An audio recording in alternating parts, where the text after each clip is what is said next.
दोस्तों नमस्कार, आप देख रहे हैं द दस्तक 24। कौन सा कोरोना की वैक्सीन कितनी अच्छी है, इन वैक्सीन पर क्या विवाद हैं, कैसे काम करते हैं, सब जानेंगे इस रिपोर्ट में। रिपोर्ट देखने से पहले यदि अभी तक आपने हमारे चैनल को सब्सक्राइब नहीं किया है तो तुरंत सब्सक्राइब कर लें और साथ में लगे बेल आइकन को भी दबा दें ताकि आने वाले वीडियो अपडेट्स आपको लगातार मिलते रहें। कोरोना संक्रमण की दूसरी घातक लहर के दौरान भारत में कोरोना वायरस की तीसरी वैक्सीन को आपातकालीन उपयोग के लिए मंजूरी दे दी गई थी। इसके कुछ ही घंटे पहले एक्सपर्ट पैनल ने कोरोना के आपातकालीन मामलों में इस वैक्सीन के इस्तेमाल को मंजूर करने की सिफारिश की थी। देश की ड्रग नियामक संस्था ने माना है कि रूस में विकसित कोरोना वैक्सीन स्पुतनिक वी काफ़ी सुरक्षित है। यह वैक्सीन ऑक्सफोर्ड एस्ट्राजेनेका की कोविशील्ड वैक्सीन की तरह ही काम करती है।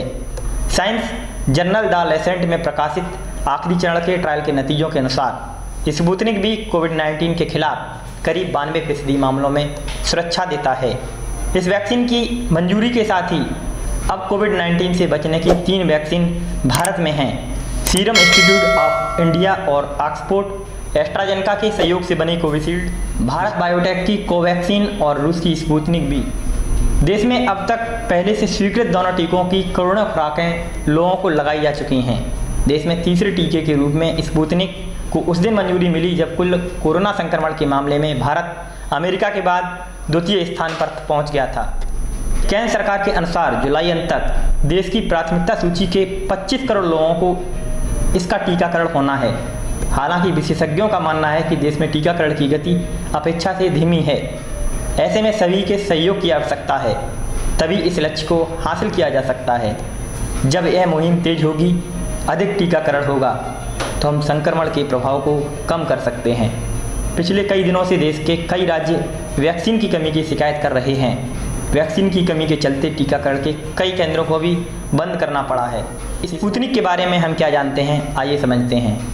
मॉस्को के गैमालिया इंस्टीट्यूट द्वारा विकसित इस वैक्सीन के ट्रायल के अंतिम नतीजे सामने आने के पहले ही इसकी मंजूरी के चलते शुरू में कुछ विवाद पैदा हो गया था।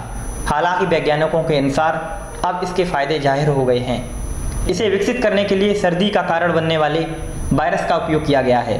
इस वायरस का उपयोग कोरोना वायरस के छोटे अंश को शरीर में डालने के लिए वाहक के रूप में किया गया है और इसमें ऐसे बदलाव किए गए हैं कि शरीर में जाने के बाद वह लोगों को नुकसान न पहुंचा सके। कोरोना के जेनेटिक कोड का एक अंश जब शरीर में जाता है तो इम्यून सिस्टम बिना शरीर को बीमार किए इस खतरे को पहचानकर उससे लड़ना सीख जाता है। टीका लगाने के बाद शरीर कोरोना वायरस के अनुरूप एंटीबॉडी का उत्पादन करना शुरू कर देता है। इसका सीधा सा अर्थ है कि टीके के बाद शरीर का इम्यून सिस्टम वास्तव में कोरोना वायरस से लड़ने के लिए तैयार हो जाता है। इस वैक्सीन की खासियत है कि इसे 2 से 8 डिग्री सेंटीग्रेड के तापमान पर स्टोर किया जा सकता है। इस वजह से इस वैक्सीन का भंडारण और ढुलाई करना आसान है। मीडिया रिपोर्ट्स की बात माने तो इस वैक्सीन की मार्केटिंग करने वाली रूसी company Russian direct investment fund यानी RDIF ने भारत में स्पुतनिक की 75 करोड़ से अधिक खुराक बनाने के लिए समझौता किया है। वैसे स्पुतनिक को अब भारत सहित 60 राष्ट्रों में मंजूरी मिल चुकी है।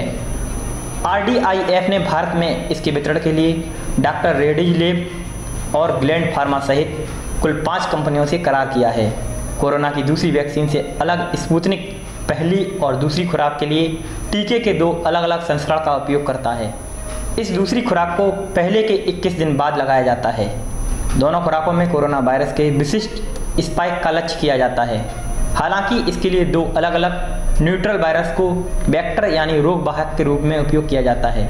इसके पीछे तर्क यह है कि 2 अलग अलग वेक्टर उपयोग से शरीर का इम्यून सिस्टम तब की तुलना में ज़्यादा मजबूत होगा जब शरीर में एक ही वेक्टर 2 बार जाए। कोविशील्ड क्या है, अब समझते हैं। ऑक्सफोर्ड एस्ट्राजेनेका वैक्सीन को दुनिया की सबसे बड़ी वैक्सीन निर्माता सीरम इंस्टीट्यूट ऑफ इंडिया यानी इसको बना रही है। कंपनी का कहना है कि वह 1 महीने में इसके 7 करोड़ से ज़्यादा खुराक बना रही है। इस टीके का विकास चिंपैंजी में सर्दी पैदा करने वाले सामान्य वायरस यानी एडेनो वायरस के कमज़ोर संस्करण से किया गया है। इसे कोरोना वायरस जैसा लगने के लिए बदला गया है। हालांकि जब इसे शरीर में डाला जाता है तो इससे कोई बीमारी नहीं होती है। इसे जब शरीर में टीके के रूप में लगाया जाता है तो यह इम्यून सिस्टम को एंटीबॉडी बनाने के लिए प्रेरित करता है और जब कोरोना वायरस का संक्रमण होता है तो एंटीबॉडी को हमले के लिए उकसाता है। 4 से 12 हफ्तों के अंतराल पर इसकी 2 खुराक लोगों को दी जा रही हैं।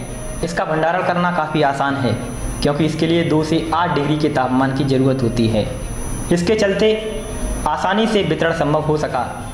दूसरी ओर फाइजर बायोटेक द्वारा विकसित टीके को 0 से 70 डिग्री कम तापमान पर स्टोर करना होता है।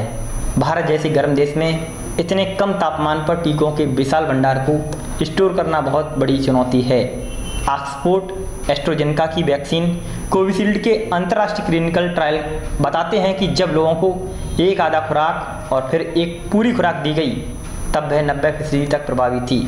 हालांकि आधा खुराक और पूरी खुराक विचार को मंजूरी के लिए पर्याप्त और स्पष्ट आंकड़े नहीं दिए जा सके।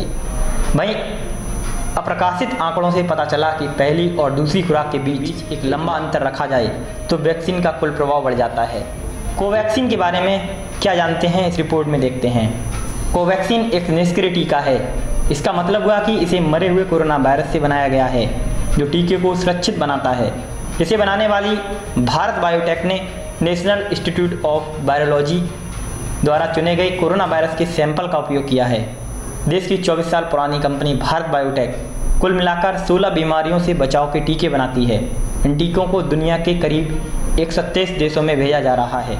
शरीर की इम्यून कोशिकाएं टीका लगाने के बाद मरे हुए वायरस को भी पहचान लेती हैं। इसके बाद वह इम्यून सिस्टम को इस वायरस के खिलाफ एंटीबॉडी बनाने को प्रेरित करती हैं। इस वैक्सीन के दोनों खुराकों के बीच करीब 4 हफ्तों का अंतर रखा जाता है। इसे 2 से 8 डिग्री के तापमान पर स्टोर किया जा सकता है। इस वैक्सीन के नतीजे बताते हैं कि यह टीका करीब 81% तक प्रभावी है। भारत के ड्रग नियामक ने इस साल जनवरी माह में जब वैक्सीन को आपातकालीन मंजूरी दी तब इसके तीसरे चरण का ट्रायल चल ही रहा था। इस चलते मंजूरी के बाद लोगों ने इसकी आलोचना की और वैक्सीन की उपयोगिता पर संदेह जताया। भारत बायोटेक के अनुसार उसके पास कोवैक्सीन की 2 करोड़ खुराक का भंडार है। इस साल के अंत तक 2 शहरों में मौजूद अपने 4 संयंत्रों में 70 करोड़ खुराक बनाने का इसका लक्ष्य रखा गया है। यहाँ बता दें कि भारत ने लैटिन अमेरिका, एशिया, अफ्रीका, कैरेबिया के 86 देशों को करोड़ों खुराकों का निर्यात किया है। ऐसे देशों में ब्रिटेन, कनाडा, ब्राज़ील और मैक्सिको भी शामिल हैं। यहाँ से कोविशील्ड और कोवैक्सीन दोनों का निर्यात किया गया है। कुछ उपहार के रूप में दिए गए हैं जबकि कुछ को वैक्सीन निर्माताओं और देशों के बीच कारोबारी समझौतों के तहत भेजा गया है। बाकी टीकों को विश्व स्वास्थ्य संगठन यानी WHO की कोवैक्स योजना के अंतर्गत निर्यात किया गया है। बता दें कि कोवैक्स योजना दुनिया के 190 देशों में कोरोना वैक्सीन की आपूर्ति के लिए बनाई गई है। इसके तहत 1 साल के भीतर 2 अरब से अधिक खुराक देने का लक्ष्य रखा गया है। हालांकि मार्च में भारत ने ऑक्सफोर्ड एस्ट्राजेनेका का वैक्सीन के सभी निर्यातों पर अस्थायी रोक लगा दी। सरकार ने कहा कि कोरोना के बढ़ते मामलों के चलते घरेलू मांग बढ़ने की उम्मीद है। ऐसे में अपनी ज़रूरतों के लिए भारत को बड़ी मात्रा में वैक्सीन की ज़रूरत है। इस रिपोर्ट के बाद आप समझ गए होंगे कि कौन सी वैक्सीन कितनी प्रभावी है और हमें क्यों लगवानी चाहिए। कुछ लोग इन वैक्सीन्स को लेकर आलोचनाएं भी कर रहे हैं। वे कह रहे हैं कि इन वैक्सीन से आगे आने वाले परिणाम हानिकारक हो सकते हैं। उन सभी तथाकथित लोगों को छोड़कर आप इस वैक्सीन में हिस्सेदारी लें और वैक्सीन लगवाएं। कोरोना संक्रमण से मुक्ति के लिए वैक्सीन अत्यंत आवश्यक है। रिपोर्ट के बाद आप समझ गए होंगे कि कितने प्रभावी, कितने % तक इन वैक्सीन से हमें कोरोना बचाव हो सकता है। कोरोना की चेन को तोड़ना है तो मास्क का इस्तेमाल करें। सरकार के द्वारा बनाई गई गाइडलाइन का भली बात पालन करें। कुछ नतीजे ऐसे भी आए हैं कि इन वैक्सीन्स को लगाने के बाद कुछ मौतें हुई हैं। एक आंकड़े बताते हैं कि करीब 17 लाख लोगों को वैक्सीन लगाई गई थी जिसमें कुछ हज़ार मौतें हुई। ये मौतें हृदय, डायबिटीज और अन्य मरीजों में होने वाली समस्याओं में देखी गई थी। रिपोर्ट से यह भी पता चला कि कुछ डॉक्टर्स की मौतें हुई। वो डॉक्टर्स हमेशा कोरोना पेशेंट्स के बीच में रहे और भयंकर संक्रमण से ग्रसित हुए। कुछ नतीजे हैं जो मौतों को दर्शाते हैं, लेकिन काफ़ी हद तक ये वैक्सीन प्रभावी हैं। वैक्सीन की प्रक्रिया में लगातार आप सरकार का सहयोग करिए, अपने जो आसपास के सेंटर्स हैं उनका भी सहयोग करिए और वैक्सीनेशन में भाग लीजिए। आप देख रहे हैं द दस्तक 24। अन्य रिपोर्ट्स के लिए बने रहें हमारे साथ। धन्यवाद।